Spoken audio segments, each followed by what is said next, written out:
morning, everyone. How are you all this morning? Welcome as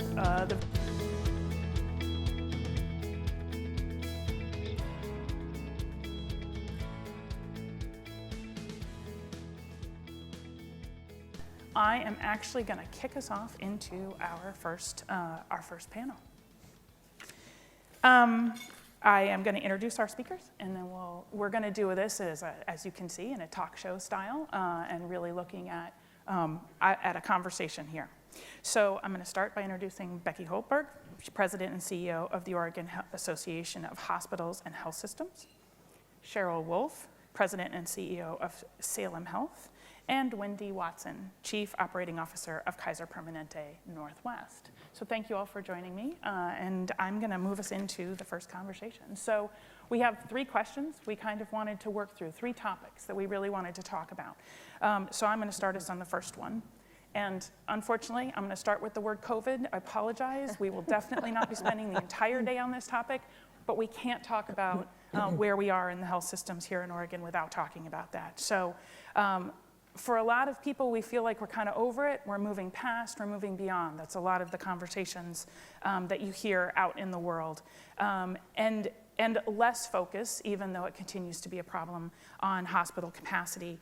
But in many ways, we're at the front end of the looming challenges for the health systems as we move forward. The leaders, the providers, the patients are still figuring out what all of this means, right? And so I wanted to sort of start by trying to understand where we are today. What are we looking at our patients and our staffs as we go forward? Cheryl, I'm going to ask you to kick us off on that topic. Well, thank you. Good morning. So I'm Cheryl Wolf, President of and CEO of Salem Health Hospitals and Clinics. And this summer, for the first time since 2008, we started using Divert in our community. We've been at 108% capacity. Hospital, most of you know, 85% is considered full. And we had done so many things during COVID to help our staff really survive and thrive during COVID, and all of the staffing issues we had. We had bonuses, we had incentives. We put resiliency chaplains out on our nursing units specifically to, in the moment, help our staff deal with what was happening in their work environment and in their lives. We kept all of our valuable staff during 2020 when the pandemic started. We didn't let anybody go. So we had done just a series of things to make sure we were really valuing and taking care of our staff.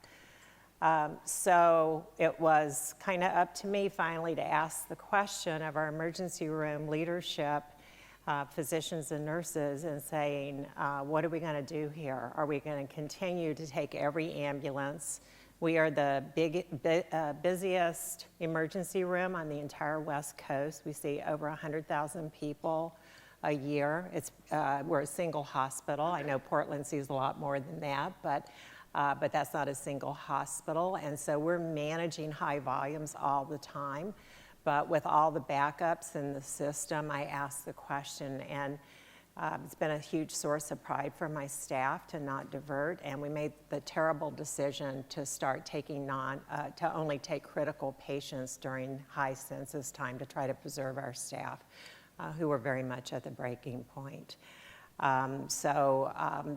This is just one issue that we've had. There's been many, but this one has cascaded in many different places. Thank you. Wendy, what are you seeing out there? Yeah, thanks, Cheryl. And I'm Wendy Watson, Chief Operating Officer for Kaiser Permanente. I became COO a couple months before COVID hit, so I've had trial by fire in the Chief Operating Officer role. But I have been with the organization for 29 years. So I totally echo everything Cheryl has said. Our hospitals are absolutely full. The way I'm kind of viewing it is, I think we're in the aftershocks of COVID at this point. And what we're seeing is kind of the double whammy of full hospitals and staffing shortages. And the full hospitals really is a combination of very high demand. So in the height of COVID, we actually saw when the entire community was on lockdown, overall demand come down. And we saw, you didn't have as many people out on the roads and out doing things that caused them to need to come into the hospital, and masking, and all of that was keeping demand lower. Now that, the community's opened back up again, people are out living their lives again, demand has popped back up. And, we had a lot of canceled surgeries, we had people who delayed getting care. So what we're seeing in addition to high demand is high acuity. And so that combination, combined with, we have more patients coming in, we're having more challenges discharging patients. So there's a huge capacity crisis in the post-acute world. What that means then is patients are staying in the hospital longer. So you combine that with staffing challenges, and staffing's really a combination of burnout from going through the pandemic, huge challenges recruiting new positions, so fewer coming in, and then just other factors that are at play in the world that are impacting our workforce. Workforce violence is up, increased mental health issues in the community. And so you combine those two things, and really where we're at right now is significant patient access constraints and a very fragile healthcare workforce. Absolutely. So those are some great examples. Do you want to give us a picture overall? So I like Wendy's analogy of an earthquake, because I think COVID very much was like an earthquake, and now we are seeing the aftershocks. And if you've lived through an earthquake, I'm from Alaska, been through there, done that, don't like them. You realize that they're destabilizing. The ground is shaking under you. They're destabilizing. And I think in 10 years, we will look back and we will just then appreciate the period of profound change that we lived through and the impacts that the pandemic had on our lives, on our economy, and our institutions. And so hospitals are now living that, right? We are living that profound change. And so we've talked about a capacity crisis. What a capacity crisis really is a patient care crisis. Because what it means is that there are not enough beds to take care of all the patients who need care at the same time. And so, just some examples of the kinds of things that we're seeing. We're seeing at times long waits for people to get from an ambulance into an ED, a long wait for someone to get from an ED to an inpatient bed, a long wait for someone to get from a hospital bed out to a nursing home or an adult foster home. And care that's delayed in the community because the hospital's full. And so we all know that good healthcare is, right care, right time, right place. And when you're in a capacity crisis, a patient care crisis, that's not always happening. Sometimes that's okay, but sometimes there are bad outcomes. And so I want to put a really fine point on that. This is not about hospitals. This is about people in your community having access to care. And as we talk about the future, what we're going to do from here on, I just really want to center us in the fact that, we're going to have it's going to be a challenging couple of years. And we're going to really need to center ourselves in the good of patients and the good of community health. So, Wendy touched on a lot of reasons for this, and I think we'll probably get into some more of those in a little more detail. But financial challenges, 2/3 of Oregon hospitals lost money last quarter. This is continuing a trend of 2.5 years. The well's pretty empty right now.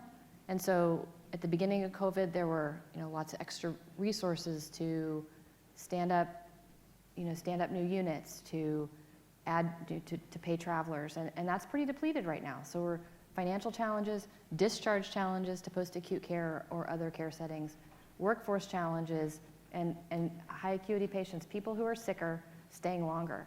And so it's really kind of a perfect storm of factors that has come together to create a system that's pretty jammed right now. And we're going to have to figure out together as a community, how do we get the continuum of care working again?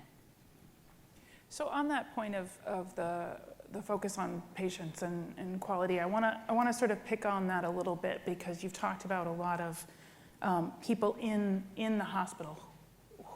Who are, what are we seeing right now? Is it mostly COVID? Is it other things? What are the kinds of things that you're seeing right now before we move on to other topics? We're seeing everything. The COVID numbers are down for the moment. They weren't down this summer, Right. But they're down again at this point. We know flu is on the rise, that we're going to see a lot of flu this year.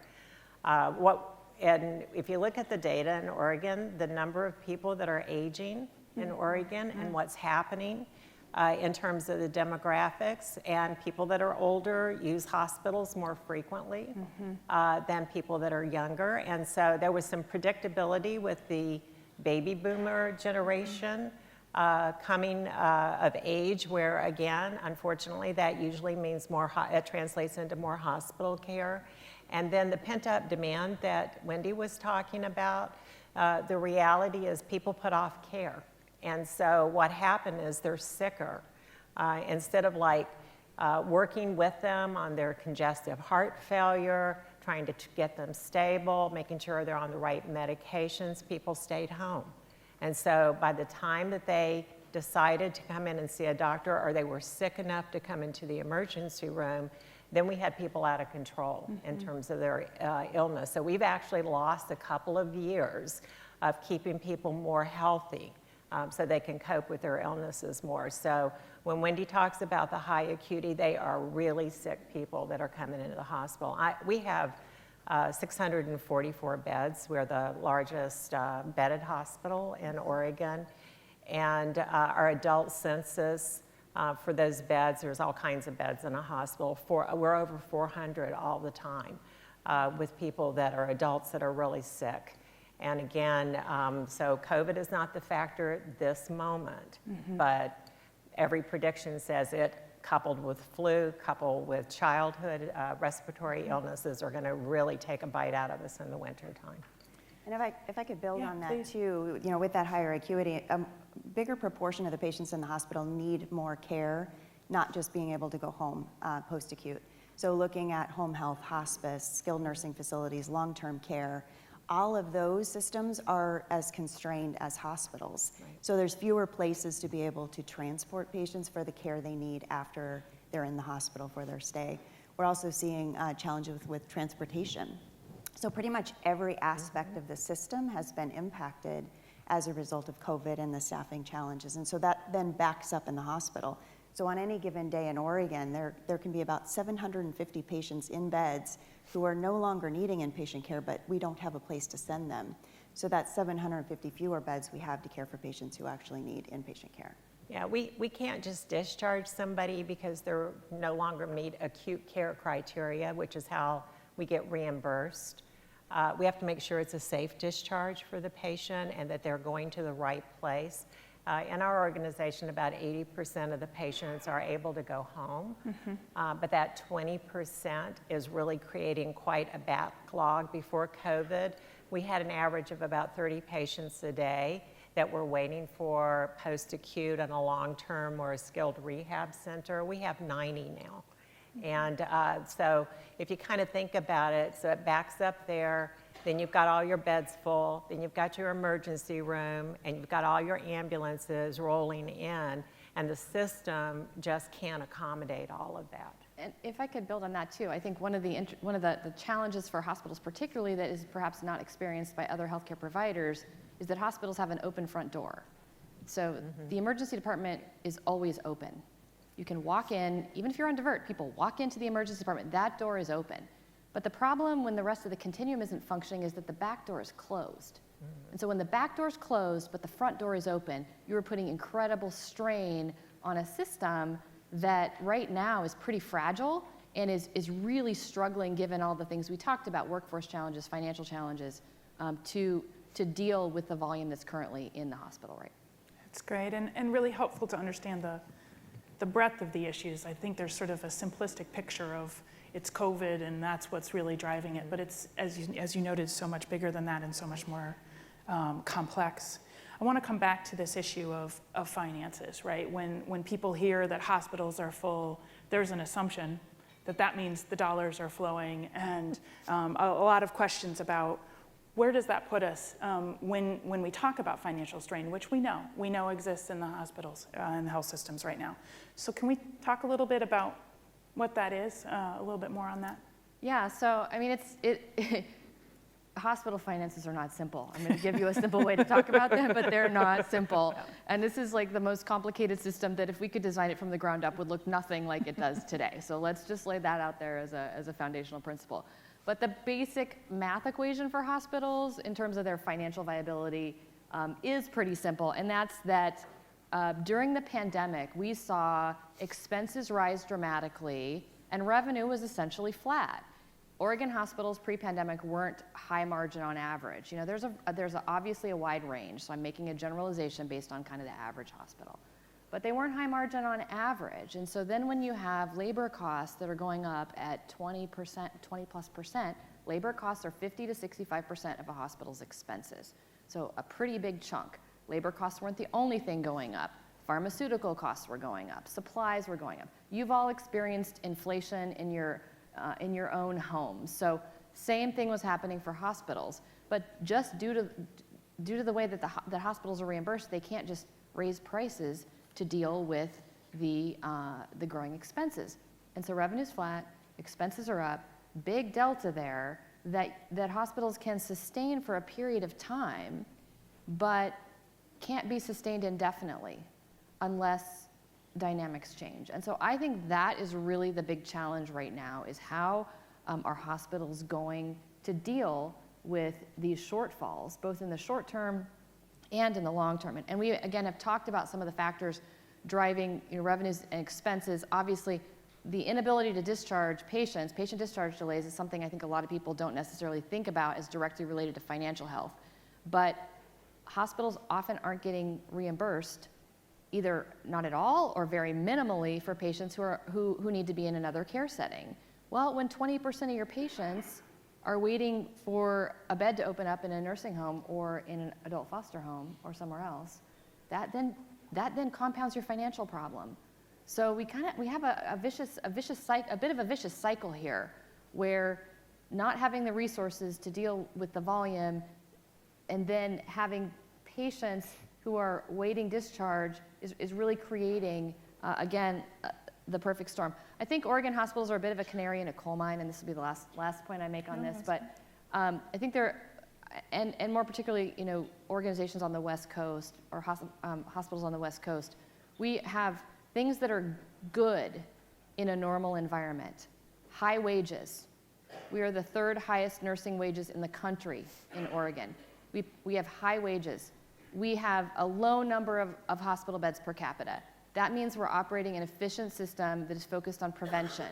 Both of those things are good under in normal circumstances, but when the continuum of care isn't functioning, suddenly those become your Achilles heels. And so I think we are going to see challenges here in Oregon. I was talking to a colleague in another state, and about half their hospitals are losing money. We're at about 2/3.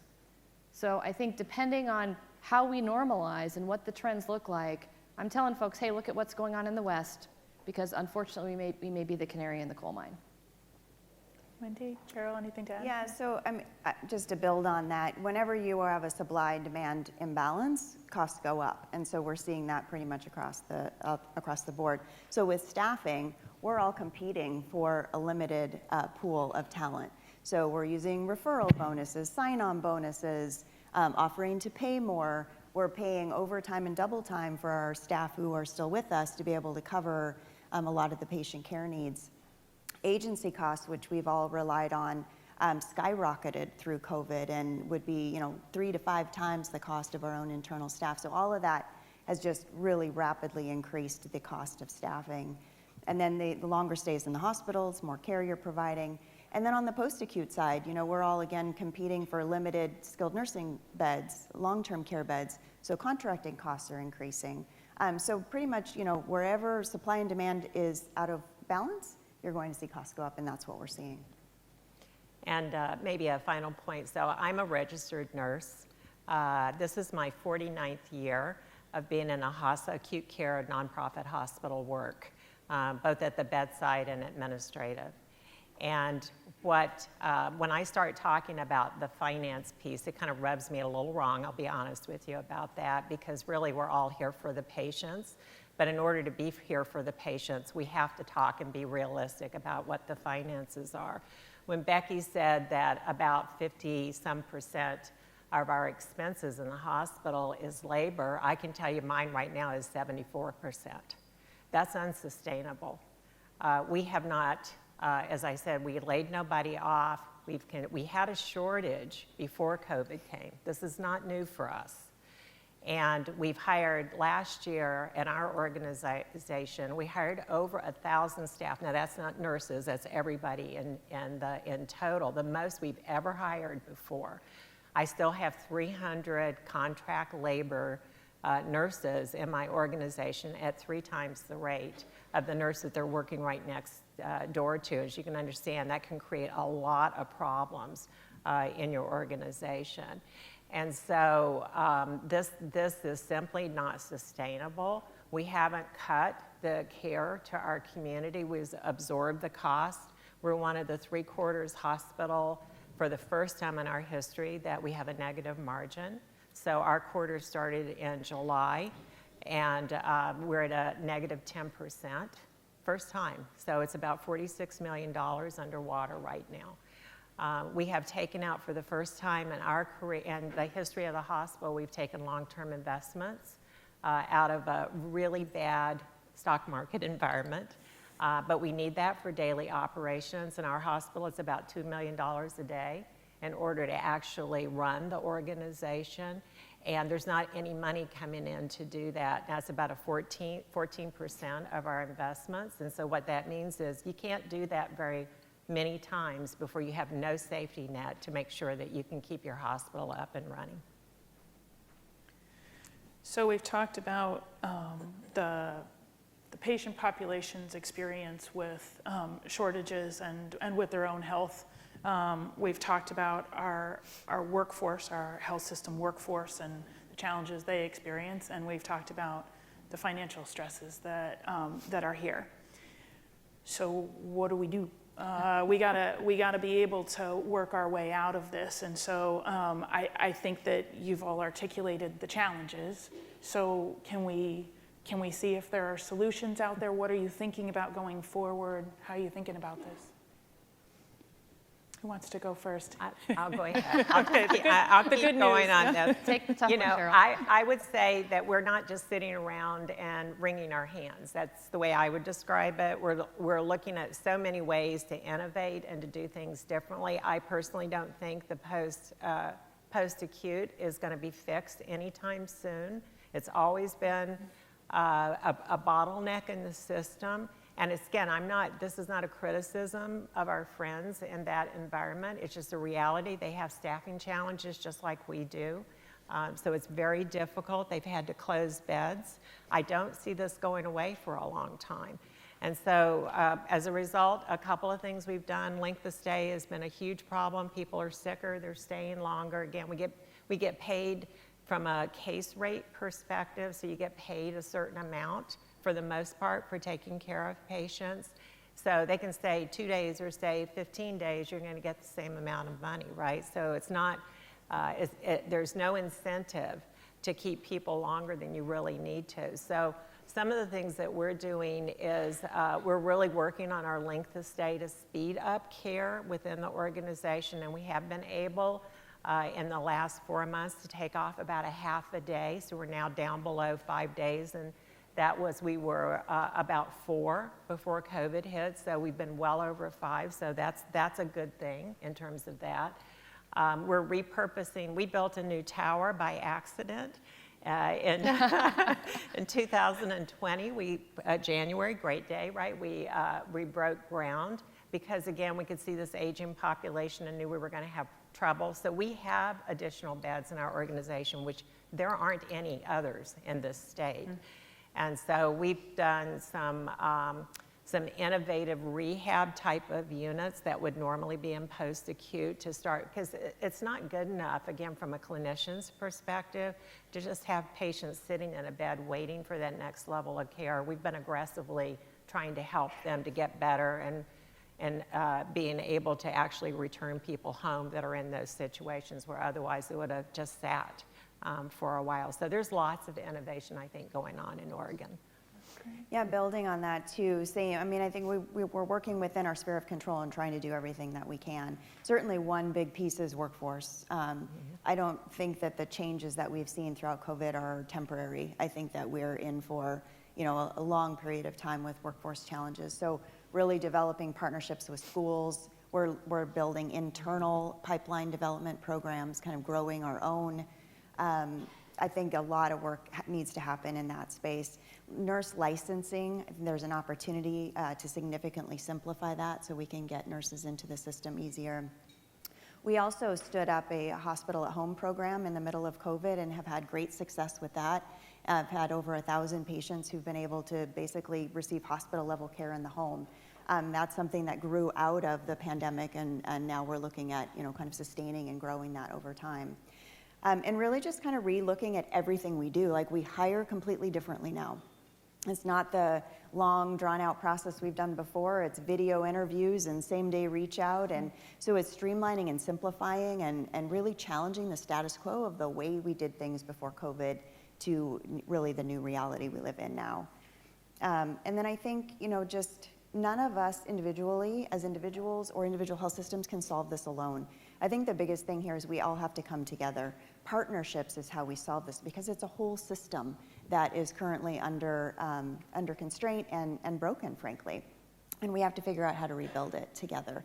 So I'm really looking forward to opportunities across with partners across the room around how we tackle some of these big challenges. So I think something that's unique about hospitals, it's not necessary, some organizations have this perspective, but many hospitals have been in their communities for 75 years. And as you think about the stewardship responsibility of that organization in that community, leaders know that their organization has had this long history of serving the parents and the grandparents of the current generation. And their obligation is to steward that organization so that it is there in the community for the children and the grandchildren of people today. And so that's a generational perspective that when you think about how hospitals are going to need to adapt in this environment is important, because we're in a really fast, a lot of things are in a fast life cycle, a contract cycle, a political cycle. They're short, but a hospital can't look at things just in the next 1 to 2 years because of that generational stewardship responsibility for the community asset that is the safety net and is probably the largest employer in the community as well. And so that means, as I think about it, it's about the work we have to do ahead. It's what does success look like? And I talked to a consultant, a healthcare consultant who works with hospitals a few weeks ago, who said, I think there will be hundreds of hospital closures over the next 2 to 3 years, hundreds. And so as we think about what success looks like here in Oregon, maybe success over this short-term time horizon looks like we maintain access to care for people. Maybe that's it. Maybe that's our success over 2 to 3 years. We keep hospitals open, we keep that safety net viable in the community, and we try to keep the really essential services people rely on open in those communities. Now, I'll be honest with you, I came here 2 months before the pandemic, like Wendy, great timing, right? And it's not the work I thought I was going to be doing at the end of 2019 and 2020. And there are some great panel discussions today on value-based care and the cost growth target and all those things that we were so focused on in 2019. And they're still important, and we still need to do that work. But the hospital work over the next couple of years may be about stabilizing the system and maintaining care for people. That's what we're going to have to be focused on, because we can no longer take that for granted in this environment. And so when I think about what are the specific things we need to do to be successful in 2 to 3 years, at which point I hope we can get back to the cool and fun stuff. It's to Wendy's point, rebuilding the workforce. That's going to require a partnership with the state, with educational institutions. It's going to require us to think about things like, how do we incentivize nurse educators to want to teach students? Something like a third of our students who apply to nursing school in Oregon actually get in because we don't have enough nurse educators. It's going to be about licensure. It's going to be a lot of small policy changes that hopefully together can make a difference. We also need to stabilize the system, and one of the ways that we can do that, as we look at the long-term challenges of the continuum and addressing our discharge challenges long-term, how do we at least support hospitals in what they're doing today, which is taking care of a lot of patients who need to be in different care settings? How do we get the resources to hospitals so that they can start the rehab of that patient, so that they can do the things that they need to do in order to take care of the patient in that bed today who actually needs to be somewhere else, and have resources to take care of all the other patients in the hospital. So we need to look long-term at post-acute care, and in the short term, we may need to look temporarily at per diem payments or something like that, so that we can ensure that we're taking care of patients today. We're gonna need partners in that. We're gonna need insurers to step in as true partners in helping us take care of patients, to take some real accountability for helping us get their patients through the continuum. We're gonna need the state of Oregon. We're gonna need other partners. This is not something, to Wendy's point, that hospitals can do alone. And finally, as I look ahead at, we have we have an election coming up and then a legislative session coming up, we're gonna need to be encouraging our policymakers to look through the lens of the patient lens. We need to ensure that all of the policy decisions we are making are grounded in taking care of patients and ensuring access to care in the communities that those patients live.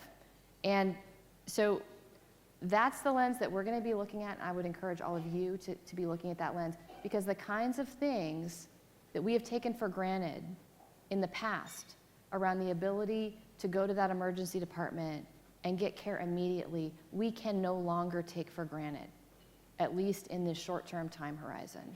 And so welcome. I'm looking forward to meeting a lot of folks. I've already met 2 today that I'd never actually met in person, spent a lot of time with on a Zoom call. So looking forward to meeting many of you today and to working together to do those important things, rebuilding the workforce, protecting access to care, and stabilizing the system moving forward. I mean, I think probably the word I've heard you all use the most is partnership, partnering, working together, and certainly that's the design of a program like this and the conversations that we hope to have over the remainder of the day. Anything you didn't mention that you would want to be sure we get out there? You've talked about a lot of different topics. We have just a few more minutes. Any closing comments or thoughts that we didn't get a chance to talk to, or any follow-up items? Yeah, I would just echo what Becky said. This is a moment in time where we can all come together and try to figure out the solutions, working together, because at the end of the line, I mean, people say hospitals are just big businesses. We are big businesses, I never deny that. But what we really are at the heart is taking care of our communities, taking care of the people that need us. And so we need everybody to help us right now so that we can continue to take care of the people in our community. Thank you. So we will definitely hear more of those kinds of themes and conversations throughout the day. I'm pretty sure workforce is going to be the most common word you're going to hear, pretty much no matter the sector. And certainly what has been true of conversations and conferences that we've had elsewhere. But there are complex problems and complex solutions, right? There's short-term and long-term, and I think we've talked about both of those contexts here today. And we have to keep our eyes on the long term, but try to do what we can in the intermediate spaces. Will you please join me in thanking the panel for their